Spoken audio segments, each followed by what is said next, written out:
সহজে একটি গ্রামের দৃশ্য আঁকতে হলে সঠিক রঙের মিশ্রণ ও আলোর সঠিক প্রতিফলন ছবিতে তুলে ধরা দরকার। এখানে ব্যবহৃত রঙগুলি ক্যামেল অয়েল প্যাস্টেলের 50 শেডের বক্সে পাওয়া যায়। সাধারণত মোম রঙের কাজের থেকে এই পদ্ধতি একটু আলাদা।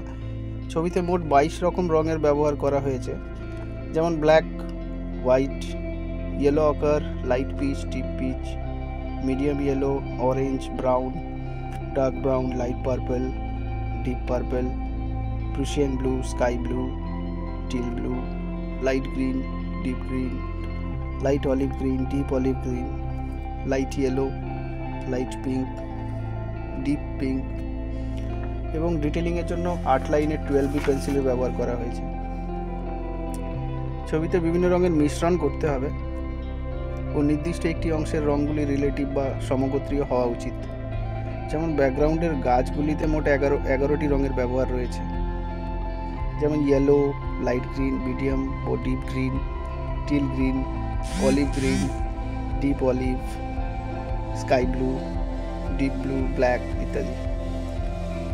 তেমনি ফোরগ্রাউন্ডেও মাটির মধ্যে বিভিন্ন রকম রং আছে, তার মধ্যে পিচ, অকার, ডিপ পিচ, অরেঞ্জ আছে, ব্রাউন, ডার্ক ব্রাউন, ব্ল্যাক। তো ফোরগ্রাউন্ডেও মোটামুটি ধরা যায় 7 থেকে 8টি রঙের ব্যবহার আছে। এসব রং মেশানো হয়েছে হাতে রাব করে, যাতে একটু এফেক্টটা অন্যরকম আসে। আসলে ভারতীয় গ্রামাঞ্চলে প্রধানত লাল মাটি দেখা যায়, সুতরাং পিচ ও অরেঞ্জের এই গ্রুপ কম্বিনেশনই সঠিক রং আনে। এবং যেহেতু ছবিতে প্রচুর হলুদ ও অরেঞ্জ আগেই ব্যবহার করা হয়েছে, তাই ছবির মেন ফোকাল পয়েন্ট মানে ঘরের চালে বা ঘরটিতে একটু ভিন্ন রঙের ব্যবহার দরকার। তাই ঘরের চালে পিঙ্কের হালকা ও ডিপ মিশ্রণই দেওয়া যায়। দূরের গাছপালা যে রেখার উপর অবস্থান করেছে, মানে আকাশ ও মাটির মিলনস্থলের রেখাটিকে হরাইজন লাইন বলা হয়। এখানে হরাইজন লাইনটি দূরের গাছগুলির গোড়ার অংশটিকে ধরে নেওয়া যায় ও সেই গাছ ও ঘরের গোড়ার অংশে আলোর প্রতিফলন বা পেপার হোয়াইটের ব্যবহার ছেড়ে রাখতে হবে, যেটি ছবিটিকে মেন হাইলাইট করে। মোম রঙে একটু আলাদা ধরনের এফেক্ট আনতে হলে রঙগুলি ডিপ স্ক্র্যাচ না করে ফ্ল্যাট করে ঘষে তারপর আঙ্গুল দিয়ে ঘষে মেশাতে হবে। এক্ষেত্রে মনে রাখতে হবে যে লাইট রঙের অংশ যেন আঙ্গুলে লেগে থাকা ডিপ রঙের দ্বারা নষ্ট না হয়। যেমন গাছের হালকা সবুজ ও হলুদ অংশটি বা নিচের সাদা আলোর প্রতিফলনের অংশটি যাতে হাতে লেগে থাকা কোনো রকম ডার্ক রঙের দ্বারা নষ্ট না হয়। পেপারটি হাতের ঘর্ষণে যাতে ছিঁড়ে না যায়, তাই সেটি একটি টেবিলে বা বোর্ডে মাস্কিং টেপ দিয়ে সমানভাবে আটকে নেওয়া দরকার।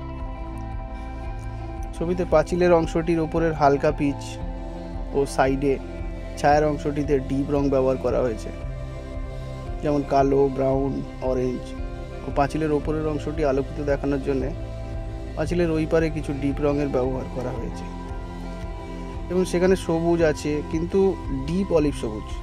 এবং এই ডিপ অলিভ সবুজ ওখানে দেওয়ার একটি কারণ হলো যে দূরের হালকা সবুজের গুরুত্ব যাতে বজায় থাকে, কারণ সর্বত্র লাইট সবুজ দেওয়ার দরকার নেই।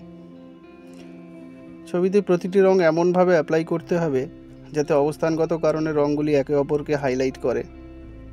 যেমন ঘরের এক্সট্রিম ডার্ক দরজা যেটি রয়েছে, দরজা বা জানলার অংশ, তার পাশে ব্রাউন ও ইয়েলো দিয়ে এবং সাদা অংশ যে ছাড়া হয়েছে সেটি ফুটে উঠেছে।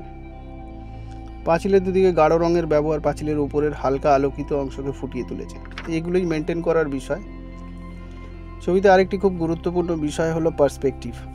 যেমন এই ছবিতে প্রধান 4টি অংশ, ঘর, গাছ, মানুষ এবং পাঁচিলটি, এদের প্রত্যেকের সাইজ ও দূরত্ব অনুযায়ী কম বেশি বা ছোট বড় আকারের হয়। মানুষের গড় উচ্চতা সাধারণত এমনি সাধারণ একটি পাঁচিলের থেকে বেশি হয়, কিন্তু এক্ষেত্রে সঠিক পার্সপেক্টিভের কারণে মানুষের অবস্থান দূরে হওয়ার জন্য মানুষগুলির আকার ছোট দেখাচ্ছে পাঁচিলের তুলনায়। কারণ আমরা জানি যে কোনো জিনিসের আকার তার দূরত্ব অনুযায়ী ছোট বা বড় দেখায়, সেটি মেনটেন করা দরকার। সেম জিনিস অ্যাপ্লাই হয়েছে গাছে এবং ঘরের অংশেতেও। ছবির আকার শেষ পর্যায়ের কাজ হলো ছবিতে কিছু ডিটেলিং বা হাইলাইটার। এখানে সেটি হলো ওই সামনের গাছ দুটির ঝুরো ঝুরো পাতাগুলি ও ছড়িয়ে ছিটিয়ে থাকা গাছের ডালপালাগুলি, যেটি 8 লাইনের 12B পেন্সিল দিয়ে করা হয়েছে। বা ঘরের কাছে আগোছালোভাবে ছড়িয়ে থাকা যে বেড়াগুলি,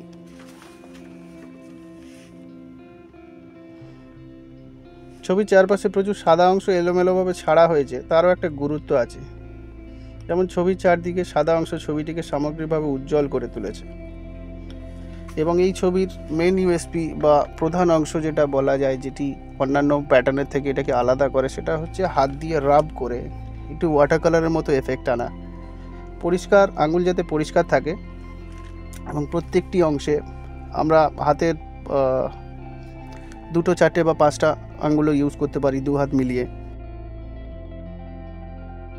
কিন্তু যে আঙুল দিয়ে আমরা ব্ল্যাক অংশটি রাব করছি, সেই আঙুল দিয়ে আবার আমরা ইয়েলো বা লাইট গ্রিনের মতো লাইট অংশে আমরা রাব করলে পরে ছবিটি নষ্ট হবে। তো সেই জিনিসটা মেনটেন করতে হয়। আর রাব করার সময় পেপার যাতে ছিঁড়ে না যায় সেটাও অবশ্যই দেখা দরকার। সো এটাকে একটা মাস্কিং টেপ বা অন্য সেলো টেপ দিয়ে বোর্ডের মধ্যে বা টেবিলের মধ্যে ফার্মভাবে একদম আটকে নিতে হবে।